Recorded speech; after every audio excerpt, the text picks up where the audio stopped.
குரு வழியில் இருக்கிற மாணவர்கள் வந்து அதை காட்டி அதை ஒரு எழுத்து வடிவமாக அதை கொடுக்குறாங்க. அப்புறம் நாங்கள் பார்த்த உருவம் அப்படின்னு சொல்லி அவர் உருவத்தை அவங்க சமர்ப்பணம் நாங்கள் பார்த்தது இன்னும் ஒருத்தர் சொல்லலை. அவங்க குரு பரம்பரையில் இருக்கிற 3 பேரும் நாங்கள் பார்த்தோம். இது சாட்சி சொல்லுது. இன்னும் சாட்சி சொல்லுறது லாகி, இன்னொன்று யுத்தேஸ்வரி, இன்னொன்று யோகானந்த். 3 பேருமே எங்கள் குருநாதர் அப்படி தான் நாங்கள் பார்த்தோம்.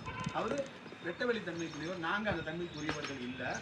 அவர் இந்த உடலை கரைக்கக்கூடியவர். எங்களுக்கு ஆகாயத்துலேருந்து காட்சி கொடுத்தாரு. திருப்பியும் அதே மாதிரி எப்படி வந்து போனாலும் அது மாதிரி கரைஞ்சி போயிடுவார் அப்படிங்கிறத அவங்க வந்து அழுத்தம் திருத்தமாக பதிவாக மாணிக்க வாசகருக்கு என்ன சூழல்னா அவர் நானே வான் கலந்தேன்னு அவருக்கு அவரே சாட்சி சொல்லிட்டு இருப்பார். நானே வான் கலந்துட்டேன், நான் இந்த உடலை வந்து எங்கேயும் கொடுக்கல, நான் சிதம்பரத்துலையோ வேற இடங்களையோ எங்கேயுமே நான் சமாதியோ இந்த சூழலோ நான் அடையலை அப்படின்னு. கர்த்தருடைய வரலாறுக்குள்ள என்ன ஆச்சுன்னா அவருடைய உடல் அந்த மாதிரி வரலாறாக அவங்க குறிப்புகளை பதிவு பண்ணி வச்சிருக்கிறது, அவங்களுடைய குரு பரம்பரையில் இருக்கிறவங்க பதிவு பண்ணி வச்சிருக்கிறது. கர்த்தரை சிலுவையில் அடிக்கப்பட்டு திருப்பி 3வது நாள் அவர் உயிர் திருப்பி வந்து அதே உடலோட காட்சி கொடுத்துருக்கிறாரு சீடர்களுக்கு. திருப்பி அதே உடலை யார்கிட்டையும் கொடுக்காம அதே உடலோட மறைஞ்சு போயினாருங்கிறது தான் அவங்களுடைய பதிவுகள் கொடுக்கப்பட்டது. ஆனால் இந்த நபிகள் இவங்களுடைய விஷயத்தெல்லாம் என்னென்னா அவங்களே ஒரு உருவமாக இருந்தது மாதிரி பதிவுகள் எங்கேயுமே இல்லை. இஸ்லாமில் தோன்றப்பட்ட ஞானிகளுடைய உருவங்களே இல்லை. அந்த ஞானிகளுக்கே நாங்கள் தோன்றணும் அப்படிங்கிறதுக்கான ஒரு செயல்பாடுகள் அந்த எல்லா விஷயமும் இருக்குது. ஆனால் நாங்கள் ஒரு உருவமாக இருந்தோமாங்கிறது கூட அந்த பதிவுகள் வந்து ரொம்ப குறைவாகவும் ரொம்ப வேற ஒரு வடிவத்துக்குள்ளேயும் தான் இருக்குது. அவங்க அதில் அதனால தான் நபியோடைய ஃபோட்டோ கூட என்ன ஃபோட்டோ என்ன மாதிரி இருக்குன்னு உருவத்தை யாருக்குமே தெரியாது. நபிகள் அவதரித்தார் நபிகள்னு சொல்லுவாங்களே வந்து அந்த நபிகள் எப்படி இருந்தாருன்னு எந்த ஒரு செயல்பாடுகளும் எந்த ஒரு செயலும் இல்லை. அப்படியே இப்போ நம்ம ஊரில் இருக்கிற விநாயகர் முருகர் மாதிரி கூட ஒரு உருவத்தை வச்சுருந்துருக்கலாம். அந்த உருவம் கூட அங்கே இல்லை. வேறு உருவம் கூட வச்சுருந்துருக்கலாம். அந்த உருவத்துக்கு கூட வாய்ப்புகள் கொடுக்கப்படலைங்கிறது தான் நிதர்சனமான அந்த செயல்பாடுகள். அப்போ அந்த ஞானிகள் லிஸ்ட்டில் ஒரு ஆன்மாவாக இருந்து செயல்படுறவங்க தன்னுடைய உடலை விடுறாங்க அப்படிங்கிறதையும் நான் வந்து சொல்லியிருக்கேன். ஆனால் வெட்டவெளி தன்மைக்குள்ளே இருக்கிறவங்க உடலை விடலை அப்படிங்கிறதையும் சொல்கிறோம்.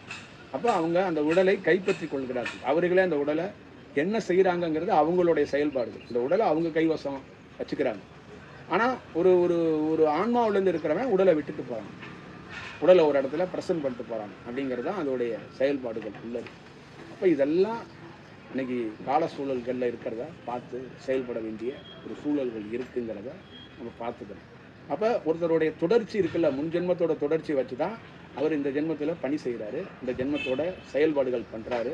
அவருடைய உரைகள், அவருடைய செயல்கள், அவருடைய தியானம், அவருடைய டிராவல் எல்லாமே அவருடைய முன் ஜென்மத்தில் பல ஜென்மத்தில் தேடுறதுக்காக தேக்கம் இருந்துச்சுல, அந்த தேக்கத்தை கரெக்டான சந்தர்ப்பம் கிடைக்கும் போது இப்போ இந்த வாய்ப்பை வந்து யூஸ் பண்ணுறாரு. ஆனால் ஒரு வெட்ட வழியில் இருக்கிறவன் ஒரு பொழுதும் அந்த முன்ஜென்ம தொடர்பே இருக்காது. ஒரு சிவனே அவதரிக்கிறார்னா போன வாட்டி சிவனாக இருந்தார்னா இந்த வாட்டி வரும்போது ஃப்ரெஷ்ஷாக தான் இருக்கிறார். அதே சிவனுடைய பதிவேற்றம் இவர்கிட்ட இல்லை. அதுதான் ரொம்ப முக்கியம். அதனால தான் அவர் என்ன பண்ணுறாருன்னா ஆன் ஸ்பாட்டில் இந்த மக்களுக்கு என்ன கொடுக்கணுமோ அதை மட்டும் கொடுக்குறாரு. அதுதான் ரொம்ப முக்கியம். பழைய பதிவேற்றத்தை எடுத்துகிட்டு வந்து அவர் கொடுக்க விரும்பலை. அப்படி இருந்திருந்தால் காலகாலத்துக்கு நம்ம ராமனையே வழங்கிட்டு போயிருக்கோம். 9 அவதாரம், 9 பேர் ராமன், அங்கே சொல்லப்பட்ட பரசுராமன், இந்த கதாபாத்திரம் என்ன சொல்லுதுன்னா ஒவ்வொருத்தருக்குள்ளேயும் ஒரு பதிவேற்றத்துக்குள்ளே வேறு அலைவரிசையில் தான் இருந்திருக்கிறோம். நாங்கள் எல்லாம் ஒரே கேரக்டராக இருந்தாலும் அந்தந்த காலகட்டத்தோட பதிவுகளை முடிச்சுட்டு அடுத்த செயல் தான் அப்படிங்கிறது தான் அது வரலாறு கூறுது. நீங்கள் கடவுளாக பார்க்குறத தாண்டி அதோடைய வரலாறு அந்த ப்ரெசன்ஸில் நாங்கள் வந்து ராமன்னா ராமனோட ப்ரெசன்ஸ் தான் இருக்கும். ராமனோட ப்ரெசன்ஸில் கிருஷ்ணனோட ப்ரெசன்ஸை நாங்கள் வந்து காட்ட மாட்டோம், கிருஷ்ணனை பரப்ப மாட்டோம். இப்போ கிருஷ்ணனோட ப்ரெசன்ஸில் ராமனை பற்றி இப்போ செய்ய மாட்டோம் அப்படிங்கிறது தான் அதோடைய உண்மை தத்துவமாகவும் வடிவமாகவும் அதுக்குள்ளே இருக்குங்கிறத நாம் வந்து புரிஞ்சுக்கணும். இப்போ வெட்டவெளி தன்மைங்கிறது, காலி பாத்திரங்கிறது, ஒரு எம்டினஸ்ங்கிறது உனக்குள்ளே இருக்கிற அந்த எண்ண பதிவேற்றங்களே மூளை எம்டியாக இருக்கும். அதான் எம்டினஸ் அப்படின்னா என்ன அப்படின்னா உனக்கு வேலை செய்கிறது பிரெயின். அந்த பிரெயினும் அந்த மனம் அப்படிங்கிறதெல்லாம் வேலை முழு பதிவேற்றம் பழைய பதிவேற்றம் இருக்கிறனால தான் நீ இப்படி தேடுற. இப்போ நீ தியானத்துக்கு நீ தேடுறியா இல்லை யார் தேடுறா அப்படின்னு ஒன்று வச்சுக்கிட்டா நீ தான் தேடுற. நீ எப்படி தேடுற அப்படின்னா முன்னாடி இருக்கிற ஒரு செயல் தான் உன்னை தூண்டி தேட வைக்குது. இப்போ நீ ப்ரெசன்ஸில் நீ தேடலை, இது பல ஆண்டுகள் தேடின பாரு, அதோட தொடர்ச்சியில் இந்த ஆண்டுகளும் தேடுற. இப்போ நீ ஒரு வீட்டில் வெறுமனையாக இருக்கிற, உன் வீட்டில் உன் குழந்தை உன் மனைவிகளோட ஜாலியாக சந்தோஷமாக போகிற வர்ற இந்த வாழ்க்கையை மகிழ்ச்சியாக கழிச்சுக்கிட்டு சுபபோகமாக இருக்கிற, ஒரு நாள் எங்கேயோ ஒரு இடத்துல ஒரு மரத்தடியிலையோ ஒரு ஜீவசமாதிக்கோ ஒரு கோயிலுக்கோ போகும்போது உன் வாழ்க்கையில் மாற்றம் ஏற்பட்டுரும். அப்போ நீ என்ன பண்ணுறதுனா தேட ஆரம்பிச்சிட. அப்போ உன்னை புதுசாக பார்க்குறவங்க என்னன்னா நீ ஒரு ஆன்மீகவாதி ஆகிட்ட, நல்லா தானே இருந்த, திடீர்னு என்ன காவி வேட்டி கட்டிட்ட, பச்சை வேட்டி கட்டிட்ட, என்ன ஆச்சு உனக்கு, நீ நல்லா தானே இருந்த அப்படின்னா அவன் ஜீன்ஸ் பேண்ட் போட்டுருந்தான், கோட்டு போட்டுருந்தான், எல்லாத்தையும் கட்டிட்டான், வேற ஒரு டோட்டல் செட்டப்புக்கு மாறிட்டான். அப்போ இது என்ன, இதோட என்னன்னா எனக்குள்ள ஒரு மாற்றம், நான் இறைவனை தேடுறேன், இறைவனை நோக்கி போகிறேன் அப்படிங்கிறது. இது எனக்குள்ள மாற்றம் அப்படிங்கிறது ஒருத்தர் வந்து ஒரு சமாதியிலேயோ ஒரு கோயிலையோ கிடச்சி பாருங்க, அது கிடையாது. அவருக்கு அந்த முன்ஜென்மத்தோட தொடர்பை ஞாபகப்படுத்தி விட்டு போயிட்டாங்க. அந்த ஞாபகம் என்ன பண்ணுன்னா தேட தொடங்குது. திருப்பி நம்ம வந்து ஒரு ஒரு ஒரு அனுபவத்தை பெறணும் அப்படிங்கிறது. அது முழுசாக அந்த முன்ஜென்மத்தோட ஞாபகங்கிறது உங்களுக்கு தெரியாமல் இந்த பிறப்பில் தான் நீங்கள் ஃப்ரெஷ்ஷாக தியானத்தை தேடுற மாதிரி தேடுறீங்க. இப்போ தான் நீங்கள் வந்து இந்த ஒரு பிறப்பில் தான் பிறந்திருக்கீங்க, ஒரு ஆணோ ஒரு பெண்ணோ இப்போ தான் பிறந்திருக்கீங்க இந்த பூமியில். இதுக்கு முன்னாடி எந்த தொடர்பும் உங்களுக்கு கிடையாது. இந்த பிறப்பில் நான் இந்த தியானத்தை பண்ணி ஞானத்தையா இல்லை ஞான மார்க்கத்தையோ அடைய போகிறேன்னு தேடுற மாதிரி தேடுறீங்க. உங்களுக்குள்ளே நடந்தது என்னன்னா, அந்த முன் ஜென்மத்தை எவனோ ஒருத்தன் தூண்டி விட்டுட்டு போயிட்டான். அப்போ தூண்டி விட்டுட்டு போனவொன்னா அந்த முன் ஜென்மம் வேலை செய்ய தொடங்கிருச்சு. புரியுதுங்களா? இப்போ கல்யாணங்கிறது வயது மட்டும் கல்யாணம் பண்ணி வைக்கிறது இல்லை. அந்த பருவ மாற்றம் ஆனவொன்னா ஆசை வந்துடும், உடல் ஆசை வந்துடும், செயல் வந்துடும். புரியுதுங்களா? அப்போ அவங்க என்ன பண்ணுறாங்கன்னா, அந்த ஆசையை தீவிரமாகறதுக்குள்ள ஒரு கல்யாணத்தை பிடிச்சி கல்யாணம் பண்ணி வச்சுருவாங்க. புரியுதுங்களா? அப்போ இது ஒரு செயல்பாடுகளுக்குள்ளே இருக்கிறதுனால தான் இதுதான் மனித வாழ்க்கைக்குள்ளே. அப்போ இது இந்த ஆசையாக நம்ம அப்படியே ப்ரெசன்ஸில் ஒன்று ஒன்றா பொருள் பார்க்குறோம், ஒரு பொருளை வாங்குறோம்னு நினைக்கிறோம், ஒரு பொருளை செய்யணும்னு நினைக்கிறோம். இதெல்லாம் ஆசையில் அப்படியே போய்கிட்டே இருக்குது. ஆனால் தூண்டுதல்ங்கிறது முன்ஜென்மத்தோட ஞாபகப்படுத்துறது. அப்போ முன்ஜென்மத்தோட தொடர்ச்சியை ஒருத்தன் ஞாபகம் ஒரு இடத்துல தியானத்துக்கு போகிறீங்கன்னா, அந்த தியானம் பண்ணப்போ என்ன ஆகுனா, உங்களுடைய முன்ஜென்மத்தோடைய உள்ளே இருக்குல்ல, அது இன்னும் கொஞ்சம் விரிவடையும். அப்போ விரிவடையும் போது தீவிரப்படுத்துவீங்க. இதாண்டா வாழ்க்கை, நம்ம இந்த பாதையில் தாண்டா தேடணும் அப்படிங்கிறதுனா அந்த பழைய விஷயத்தை தேட தொடங்குறதுக்கான வாய்ப்புகள் உருவாகும். அப்போ இங்கே தேடுற அத்தனை பேரும் ஒரு முன்ஜென்மத்தோட தொடர்ச்சியில் தான் தேடுது. புரியுதுங்களா? ஒருத்தருக்கு உங்களுக்கு தியானம் கற்றுக் கொடுக்குறவரும் முன்ஜென்மத்தோட தொடர்ச்சியில் கற்றுக் கொடுக்குறாரு. நான் இதை வந்து 3 ஜென்மத்துக்கு முன்னாடியே உங்களுக்கு கற்றுக் கொடுத்துருக்கணும், அப்போ வாய்ப்பு கிடைக்கல, இப்போ தாண்டா வாய்ப்பு கிடைச்சிருக்கு, மாட்டினீங்கடா நீங்கள் அப்படின்னு அவர் போட்டு உங்களை தாக்குறாரு. நீங்களும் அந்த ஒரு வேலையை செய்கிறீங்க. இதுக்கு உதாரணத்துக்கு நான் வந்து ஆதாரமாக சொல்கிறேன். ஈசா யோகத்தில் அவரே வெளிப்படையாக அறிவித்த ஒரு விஷயத்த நான் சொல்கிறேன். இந்த சிலையை தான் நம்ம வைக்கிறதுக்கு அவதரித்தோம். இந்த சிலையை வைக்கிறதுக்கு நம்ம பல இடங்களில் ட்ரை பண்ணோம். அவர் எங்கேயோ ஒரு ஹைதராபாத்தோ எந்த பக்கமோ ஒரு பக்கம் கூட்டிகிட்டு போய் அந்த இடத்துல சிலை வைக்கிறதுக்கு ட்ரை பண்ணோம். நம்ம சிலை வைக்க முடியாமல் போயிடுச்சு. அந்த நேரத்தில் நம்ம எல்லாருமே ஒரு இதாகிட்டோம். அப்போ நான் என்ன பண்ணேன்னா, திருப்பி நீங்கள் எல்லாருமே பிறந்து வந்து திருப்பி நம்ம வைப்போம் அப்படின்ட்டு போயிட்டோம். திருப்பி இதே சிலையை வைக்கிறதுக்கு திருப்பி நான் வந்திருக்கிறேன். இப்போ நான் வரும்போது முன்ஜென்மத்தில் யாரெல்லாம் நம்ம கூட இருந்தீங்களோ எல்லோரும் நீங்கள் வந்திருக்கீங்க. எல்லோரும் வந்து அவர் கூட வந்து நின்றுட்டாங்க. அப்போ அவர் என்ன சொல்கிறாரு, முன்ஜென்மத்துக்குள்ள ஆட்கள்லாம் நீங்கள் வந்துட்டீங்க, நானும் வந்துட்டேன், அந்த சிலையை வைக்கணும். அப்படியே உங்களுக்கு வைக்க முடியாது. நீங்கள் தான் கிளாஸ் பண்ணீங்கன்னா, கிளாஸுங்கிறது என்ன, உங்களை தூண்டப்படணும், முன்ஜென்மத்தோட தொடர்பை ஏற்படுத்தணும். அப்போ நீங்கள் தூண்டப்படும் போது என்ன ஆகுறீங்க, முன்ஜென்மத்தோட செயல் வந்து அவர் என்ன சொல்கிறாரோ செய்வோம், அவர் பின்னாலே போவோம். அவர் சிலையை வைக்க சொல்கிறாருன்னா மண்ணை நோண்ட சொன்னால் மண்ணை நோண்டுவோம், கல்லை நோண்ட சொன்னால் கல்லை நோண்டுவோம், ரோஜாப்பை கட்ட சொன்னால் ரோஜாப்பை கட்டுவோம், உருளை சொன்னால் உருளுவோம், பெரலை சொன்னால் பெரலுவோம், வாலியை தூக்க சொன்னால் வாலியை தூக்குவோம், சட்டியை தூக்க சொன்னால் சட்டியை தூக்குவோம் அப்படின்னு சுற்றி வரீங்க. அப்போ நீங்கள் எல்லாம் சேர்ந்து தான் இந்த நம்ம லிங்கத்தை வச்சு இந்த உலகத்தை நம்ம வந்து செய்ய போகிறோம். அப்போ இந்த உலகத்தை காப்பாற்றுறதுக்கு நீங்களும் ட்ரை பண்ணல, அவரும் ட்ரை பண்ணல. அவரும் முன்ஜென்ம தொடர்ச்சியான ஒரு செயல்பாடுகளை செய்யணும்னு நினைச்சாரு, நீங்களும் உங்கள் முன்ஜென்மத்தோட செயல்பாடுகளை செய்யணும்னு நினைச்சாரு. வெளிப்படையாக அவரே பக்காவாக ஸ்டேட்மெண்ட் கொடுத்தாரு, இது என்னோட பல ஜென்மத்தோடைய ஆசை, எனக்கு தீராத ஆசை, நான் இன்னும் ஆசையை நிறைய வச்சிருக்கேன், அதெல்லாம் தீர்க்கணும் அப்படின்ட்டார். அப்போ அந்த எண்ணத்தை அவர் தீர்க்கறதுக்கு போராடுறாரு. அந்த எண்ணம் கொண்ட நிறைய ஆன்மாக்கள் அவரோட சேர்ந்துக்கிட்டு பல ஜென்மங்களில் நாங்கள் ஒரு குருவோடே இருக்கணும், ஒரு குரு நிழல்லே வாழணும், ஒரு குரு காலடியிலே இருக்கணும், ஒரு குருக்கு பின்னாடி கொடை பிடிக்கணும், நாங்கள் வாலண்டியராக இருக்கணும், நாங்கள் ஒரு பக்தராக இருக்கணும், உண்மையான சீடனாக இருக்கணும், உண்மையாக சிவனுக்கு பூஜை பண்ணணும், உண்மையிலே சிவனுக்கு பால் ஊற்றணும் அப்படின்னு நினச்சவனோட செயலெல்லாம் இந்த காலகட்டத்தில் இவர் மூலியமாக கிடச்சி போச்சு. அப்போ பல ஜென்மத்தில் தேடினான். அப்போ அவனுக்குள்ள அந்த தூண்டுதல்ல ஆகா இதாண்டா வாய்ப்பு, இந்த இது நமக்கு நிறைவேறுது, இது நமக்கு கிடைக்குது அப்படின்னு அங்கேயே அப்படியே போயிட்டு. இப்போ இந்த கூட்டத்துக்குள்ள என்ன நடக்கிறது, என்ன மாற்றம் நடக்கும் அப்படின்னு நீங்களே நினைச்சு பாருங்க, நீங்களே யோசித்து பாருங்க. என்ன நடக்கும், என்ன நடந்துகிட்டு இருக்கு அப்படிங்கிறத, இதுதான் அந்த எண்ண பதிவேற்றத்தோட வேலை. அப்போ நீங்கள் இங்கே என்ன புரட்சி செஞ்சாலும் உங்களுடைய எண்ணத்தை தான் நீங்கள் தீர்த்துக்கிறீங்க. உங்களுடைய எண்ணத்தோடைய அந்த அந்த அலைவரிசையை, அந்த செயல்பாடுகளை நீங்கள் வந்து முழுசாக அந்த வேலைகளை அதை பார்த்துறீங்க. ஆனால் வெட்ட வெளியில் இருக்கிறவன் அங்கே எண்ணம் இல்லை. அவன் என்னன்னா போன பிறப்பு இருக்கு பாரு, அந்த பதிவேற்றத்தை கூட அழிச்சிட்டு தான் வந்து நிற்கிறான். புரியுதுங்களா? அப்போ நான் போன பதிவேற்றத்துக்குள்ளே இருந்தேன்னா அந்த புத்தகத்தை தூக்கி உங்கள் கையில் கொடுத்துருவேன், படிங்கடான்னு.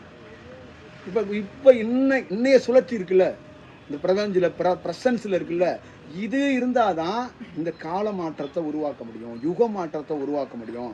அப்போ இது இருந்தால் என்ன ஆகும்னா, உன் பழசு இருக்கு பார்த்தியா, நான் என்ன பண்ணுறேன், ஏய் நீ வந்து பழைய ஒரு பொருளை எக்ஸ்பீரியானதை வச்சுருக்கடா, அப்படா அதை அழிச்சிட்டு புதுசாக இந்த உலகத்தில் போடா அப்படின்னு சொல்லி உனக்கு என்ன பண்ணுறேன், ஒரு கதவை பழைய ரூமில் பழைய அறையில் கிடந்ததை கதவை உடச்சி வெளியில் தூக்கி போடுறேன், போடா போய் உலகத்தை போய் பாருங்க. பழைய உலகத்துக்குள்ளேயே ராமன் கிருஷ்ணன் பிள்ளையார் விநாயகர் சுற்றிட்டுருக்கார, போடா அவங்க எல்லாம் வேறு அலைவரிசைக்குள்ளே வந்துட்டாங்கடான்னு உன்னை தூக்கி வெளியில் போடுறேன். புரியுதா? அந்த வெளியில் போடுறதுக்குள்ளே நீ என்ன பண்ணுற, என்ன தூக்கி வெளியில் போடுற டைப் பண்ணுற. நீ என்ன தூக்கி போடுற எதனால, எண்ணத்தால். நீ என்னையா குரு, என் குரு வந்து பெரிய குருவியா அப்படிங்கிற. புரியுதா? உனக்கும் எனக்கும் பெரிய போர் நடக்குது, பெரிய யுத்தம் நடக்குது. புரியுதா? நீ எண்ணம் கொண்டு என்னை வீழ்த்த நினைக்கிற. புரியுதா? பல சூழல்கள் இருக்கு. நான் வந்து விடுவேனா, உன்னை நான் விடவே மாட்டேன், நீயா நானா பார்த்துருவோன்னு மண்ணு கட்டி விடுறோம். புரியுதா? அங்கே என்னன்னா, குருக்கு நீ பூ போடுற, குருக்கு மாலை போடுற, குரு பூர்ணிமான்னு கும்பிட்ற. இங்கே உனக்கு எனக்கு என்னன்னா சண்டை நடக்குது, இங்கே யுத்தம் நடக்குது. புரியுதா? அங்கே இந்த தியானம்லாம் நடக்கலை, யுத்தம் நடந்துகிட்டு இருக்கு. உன் எண்ணத்தை அழிக்க நான் போராடுறேன், எண்ணம் தான் கடவுள் அப்படின்னு நீ என்கிட்ட போராடுற. புரியுதா? இல்லை நீ ஜெயிப்பியா நான் ஜெயிப்பியாங்கிறதா அங்கே போட்டி நடக்குது. இதான் விஷயம், இதான் இந்த சுவாரஸ்யமான கதைகள் ஓடிக்கிட்டு இருக்கு. புரியுதா? அதனால தான் எனக்கே தெரியாமல் உன்னோட முன்னாள் குருவெல்லாம் நீ செயலில் வச்சு கும்பிட்ற. நான் உன்னையும் உன் முன்னாள் குருவையும் அதை எடுத்துகிட்டு நான் என்ன சொன்னேன்னா, இப்போ ஒருத்தன் இருக்கான் அந்த லைவில், அவனை போய் பார்ப்பா அப்படின்னு நான் போகிறேன். நீ என்ன பண்ணுறேன்னா, பார்த்துருவோம் நீங்களா நானான்னு அப்படின்னு நீ வந்து அதை சொல்கிற. அது இல்லாமல் இன்னொரு ரிக்வஸ்ட்டும் வர கொடுக்குற, நான் உங்களையும் கும்பிட்டுக்கிறேன் அவரையும் கும்பிட்டுக்கிறேன் அப்படிங்கிறத ஒரு மெசேஜையும் பாஸ் பண்ணிக்கிறேன். அப்போ நீ ஒரு சாஃப்ட் கார்னர் எடுக்கிற. நான் வந்து என்ன அப்படி இருந்துச்சுன்னா பண்ண முடியாது ராஜா அப்படிங்கிறத நீ புரிஞ்சுக்க. எண்ணத்தால் இங்கே தியானங்கிறது எண்ணத்தை விட்டு ஒழிக்கிறது தான் தியானம். எண்ணம் இருந்துச்சுன்னா ராஜா, நீ வந்து பணக்காரனாக இருக்கும்போது எவ்வளோ சுகவாசியாக இருந்தியோ அதே மாதிரி சாமியாராக இருக்கும்போது சுகவாசி ஆயிடுவோம் ராஜா. எந்த மாற்றமும் இருக்காது ராஜா. காவி உடை தான் மாறி இருக்கும், வேற எந்த மாற்றமும் அங்கே நிகழாது ராஜா. ஒரு கட்சி தொண்டனா வந்து தலைவா வாழ்க வாழ்கங்கிறான், சாமியாரை குருஜி குருஜி குருஜின்ட்டு ஓடியாடுவாங்க. எதுக்கும் மாற்றம் இருக்காது, ரெண்டும் ஒரே பேட்டர்னுக்குள்ளே தான் இருக்கும். புரியுதா? அவ்வளோதான் அதுக்குள்ளே இருக்கிற செயல்பாடுகளாக இருக்கும். அப்போ இது ரெண்டுமே ஒரு எண்ணத்தால் நிகழ்கிற விஷயம். அதனால தான் வெட்ட வழியில் இருக்கிறவன் என்னை நீ பார்க்க முடியாதுன்னு அவன் சேலஞ்ச் பண்ணுறான். நான் ஏன் என்ன உருவம் அப்படின்னா, நான் ப்ரெசன்ஸுக்கு மாறுறவன். புரியுதா? நான் வந்து இதே தோற்றத்துக்குள்ளே இருக்க முடியாது, அதையே நான் அழிப்பேன். அவன் கிளியராக சொல்கிறான் பாருங்க, நான் இதே அழிச்சிருவேன். ராமன் நான் அழிச்சிட்டேன் பாங்கிறான், கிருஷ்ணன் நான் அழிச்சிட்டேன் பாங்கிறான், பரசுராமன் எங்கடா இல்லைப்பா நான் அழிச்சிட்டப்பா அதெல்லாம். அடுத்தது நாராயணன் அதையும் நான் அழிச்சிடுவோம்ப்பா, அடுத்தது ரங்கநாதன் அதையும் அழிச்சிடுவோம்ப்பா அப்படின்னு அவனே சொல்கிறான். வேற யாரும் சொல்லலை, அவனே சாட்சி சொல்கிறான், அவனே அதுக்கு வந்து உதாரணத்தையும் சொல்கிறான். அந்த காலகட்டத்துக்கு அப்போ நான் அதை செய்ய முடியும், எல்லா காலகட்டத்திலையும் நான் ராமனா பணி செய்ய முடியாது. நான் வேறு காலகட்டத்துக்கு அந்த யுகத்துக்கு ஏற்ற மாதிரி அந்த காலகட்டத்துக்கு ஏற்ற மாதிரி அந்த ப்ரெசன்ஸில் நான் வந்து பணி செய்கிறேன். நான் பழைய என்னுடைய கதாபாத்திரத்தை எடுத்து நான் வேலை செஞ்சுட்டு இருக்க முடியாது. அதை நீங்கள் வந்து உணர்ந்துக்கணும், புரிஞ்சுக்கணும். இதுதான் ரொம்ப முக்கியமான ஒரு செயல்பாடுகளாக இருக்குது. அப்படிங்கிறது தான் அவங்களுடைய முக்கியமான கோட்பாடுகள். அவங்க சேலஞ்சாக எதை செஞ்சாங்கன்னா தன்னையே எரிச்சாங்க. புரியுதுங்களா? அதுதான் உருவம் இல்லாத நிலை. அருவம் அப்படிங்கிற ஒரு நிலை என்னன்னா, உருவம்ங்கிறது மனிதன்கிட்ட கையில் கிடைக்கக்கூடாது. அவங்க வழிபாட்டுக்கு வந்துருவாங்கங்கிறதுக்காக தான் உருவத்தை எரிச்சான். அவன் ரொம்ப கிளியராக இருக்கிறான், உருவத்தில் கொடுத்துடக்கூடாது. உருவத்தை கையில் கொடுத்துட்டோம்னா மக்கள் வந்து வரமாட்டாங்க, திருப்பி அவங்கள ரெடி பண்ணுறது கஷ்டம், அந்த பக்தியிலே எண்ணம் தீவிரமாயிடும். அப்படிங்கிறது தான் அதோடைய ரொம்ப பிரதானமான செயல்பாடு. புரியுதுங்களா? இதுதான் நமக்கும் மற்றவங்களுக்கு இருக்கிற விஷயம் வந்து இதுதான். உங்களுக்குள்ளேயும் நாம் வந்து எதை கடத்தணும் எதை சொல்லணும்னு நினைக்கிறதும் தியானம் கற்றுக் கொடுக்கணும்னு நினைக்கல. உங்களுக்குள்ளே இருக்கிற பதிவேற்றத்தை அழிச்சாவே தியானம் வந்துடும். அவ்வளோதான் இதுக்குள்ளே இருக்கிற விஷயம். அப்போ அது பதிவேற்றங்கள் வெளியில் போகும்போது, ஆசை வெளியில் போகும்போது நீங்கள் என்ன பண்ணீங்கன்னா ஒரு எம்டினஸ்க்கு நீங்களே மாறிடுவீங்க. அப்போ தானாக என்ன பண்ணுறீங்கன்னா ஏதுமற்ற நிலைக்கு நீயே நகர்ந்து போயிடுவோம். ஒன்றும் வேண்டாம் விடு, ஆளை விடு அப்படின்ட்டு போயிட்டே இருப்பீங்க. தியானம் ஐயோ ஒன்றும் வேண்டாங்க விடுங்க அப்படின்ட்டு போயிடுவேன். நீயா போயிடுவேன். எதையும் நீ வந்து உனக்கு உள்ள ஒன்று போட்டுக்கணும்னு நினைக்க மாட்டேன். புரியுதா? இப்போ நீ எல்லாத்தையும் ஏன் போடணும்னு நினைக்கிறனா, உன்னோட முன் ஜென்மத்தோட அந்த தூண்டுதல் வந்து எல்லாத்தையும் போடணும்னு நினைக்கிறேன். புரியுதா? ஒரு லயமாக பார்க்குற, ஓ இது இப்படி இருக்குமோ அது அப்படி இருக்குமோ அப்படிங்கிறது. இப்போ உனக்குள்ள அந்த பதிவேற்றங்கள் மேல் நோங்கி நிற்குது. தியானத்தில் சில பேர் தீவிரமாக ஆன் இருக்கிறதுன்னா மேல் நோங்கி நிற்குது. அப்போ அதை எடுத்து அப்படியே கொஞ்சம் கொஞ்சமாக உள்ளே விடும்போது அது அப்படியே ஆசுவாசப்பட்டு அது அமைதி நிலையாயிடும். ஒருத்தரை பார்க்கும்போது பிரகாசமாக சாந்தமாக இருக்குது அப்படிங்கிறாங்கல்ல, ஒளியாக இருக்குறாங்க. ஒளிங்கிறது என்ன தெரியுமா? தலையில் மூளை வந்து என்னைக்கு எம்டினஸ் ஆகுதோ முகம் ஒளியாக மாறும். முகம் தப்பா ஒளி. அந்த முகம் எப்படி ஒளியாகும்னா, தலையில் பிரெயின் பேக்கில் இருக்குல்ல, அந்த மூளை இருக்குல்ல, இந்த மூளையில் பழைய பதிவேற்றம் எல்லாம் அழிக்கப்பட்டுச்சுன்னா முகம் வந்து பிரகாசமாக ஒளியாக மாறும். அதான் ஒருத்தரை பார்க்கும்போது பிரகாசமான நிலையில் ஒருத்தர் இருக்கிறாரு அப்படின்னு சொல்கிறதுக்கான உதாரணம். புரியுதா? வெறும் ஜூஸை மட்டும் குடிச்சிட்டு பிரகாசமாக வர்றது பேர் கிடையாது. புரியுதா? ஒரு 25 ஆண்டுகளாக ஜூஸை குடிச்சிட்டு ஒரு வெஜிடபிள் காய்கறியே தின்னுக்கிட்டு இருந்தால் மூஞ்சி பளபளன்னு இருக்கும். அது கிடையாது. ஒன்றுமே இல்லாமல் ஒருத்தன் பிரகாச நிலைக்கு அப்படி வந்து நிற்பான். புரியுதா? திரி இல்லாமல், எண்ணெய் இல்லாமல், விளக்கு இல்லாமல், தீப்பெட்டி இல்லாமல் ஏற்றாமல் ஒரு தீபம் எரியும். அந்த தீபம் எப்படி எரியும்னா முகத்தில் எரியும். அந்த தீபத்தோட செயல்பாடுகள்னா மூளை எம்டினஸ்ஸாக இருக்கும்போது அதுக்கு என்ன திரி எதாக இருக்குன்னா அது அலைவரிசையாக இருக்கும். அந்த மூளையில் புது அலைவரிசை செல்கள் வந்து பாய்ச்சப்படும் போது அவன் முகம் கண்கள்லாம் அப்படி தேஜஸாக அப்படி பார்ப்பான். இதுதான் செயல். புரியுதா? அந்த மூளையில் பழைய பதிவேற்றம் இருந்தால் நேரம் நானே உங்களை நேரம் இந்த ஒரு பல பொம்மைகளை வாங்கிட்டு வந்து இங்கனே ஒன்று வச்சுருக்கேன். என்ன இது? நவராத்திரியா குளிராத்திரியா? நேரம் வந்து நானே உங்களுக்கு வச்சு விட்டு நீங்களும் கும்மி அடிங்க, ராம் ராம் ராம் ராம்னு ஏதோ ஒன்று சொல்லி ஒன்று செய்யுங்கன்னு சொல்லி விட்டுருக்கேன். புரியுதா? இது இங்கே எம்டியாக இருக்கிறதுனால தான் உங்களையும் எம்டியாக மாற்ற நான் போராடுறேன். புரியுதுங்களா? நீங்கள் வந்து தத்தளிக்கிறீங்க, ஒரு தண்ணியில் விழுந்த எறும்பு மாதிரி தத்தளிக்கிறீங்க. ஏன்னா ஏதாவது ஒன்று கொடுங்களேங்கிறீங்க. நான் பிடுங்க ட்ரை பண்ணுறேன், நீங்கள் கொடுங்களே வாங்க ட்ரை பண்ணுறீங்க. இதான் உங்களுக்கு எனக்கு வித்தியாசம். புரியுதுங்களா? நான் தான் சொல்கிறேன், நீ தத்தளிக்காதடா, தண்ணியே நான் தான். நீ விழுந்திருக்கிறதே என் மேலே தான் வந்திருக்கு, ஏன் பதட்டப்படுறேன்? நான் தான் உன்னை விழு வச்சேன், நான் உனக்கு காப்பாற்றுவேன். ஆனால் நீ வந்து அதை ஃபீல் பண்ண மாட்டேங்க. புரியுதுங்களா? நான் செத்துருவேன், டக்குன்னு ஒன்று கொடுங்க, வயசாகிட்டே இருக்கு, ஞானத்தை காட்டுங்க, வயசு போகுதுல்ல, அதுக்குள்ளே நான் ஏதாவது ஜோதியை பார்க்கணும்ல, இப்படியே இருந்தால் என்னென்ன பண்ணுறது அப்படிங்கிறீங்க. என்னப்பா அது? இதுதான் இதோடைய செயல்பாடுகளாக இருக்குது. அதனால் அதை நீங்கள் முழுமையாக அதை கண்ணு தெரிஞ்சு பார்த்துக்கோங்க. சென்னைக்கு நான் போகணும் அவசரமாக. போகிறதுக்கு முன்னாடி உங்கள்கிட்ட ஒரு உரை நிகழ்த்தணும் தான் நிகழ்த்துறேன். சரிதாங்க? ஏதாவது கேள்வி இருக்கா?